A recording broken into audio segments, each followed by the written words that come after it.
પ્રાંત અધિકારીની જાહેર સૂચના છતાં તંત્રના ખાડા કાન જેવી સ્થિતિ। આજરોજ સુરત જિલ્લાના અરેઠ તાલુકાના Mandvi cream road highway number 65 નોગામા અને ઉશ્કેર રામકુંડ હાઈવે નંબર 65 ઉપર પાણી ફરી વળ્યું। દ્રશ્યો નજરે જોતા પૂર જેવી ગંભીર પરિસ્થિતિનું નિર્માણ થવા પામ્યું, જેમાં રાહદારીઓનું પોતાનું વ્હીકલ અને ફોર વ્હીલર લઈ પોતાના જીવના જોખમે રસ્તો પાસ કરવા મજબૂર બન્યા। આવા જીવલેણ દ્રશ્ય જોતા હજી તંત્ર કોઈ મોટી જાનહાની થાય તેની રાહ જોઈ રહ્યા હોય તેવું લાગે છે।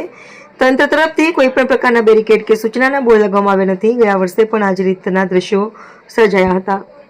આ વખતે પ્રાંત અધિકારી જાદવ સાહેબની તારીખ 30/7/2026ની સૂચના હતી કે આગામી 24 થી 48 કલાક બાળે વરસાદનું દબાણ હોવાથી લોકોએ ઘરની બહાર નીકળવું ટાળવું અને તેનું પાલન કરવા દરેકને જણાવ્યું હતું, છતાં પણ તંત્ર તરફથી કોઈ પણ પ્રકારના પગલાં ભરવામાં આવ્યા નથી। વધુમાં ઉશ્કેર રામકુંડ ગામની સીમમાં આવેલા સ્મશાન ઘાટ પણ પાણીમાં ગરકાવ થઈ ગયો છે।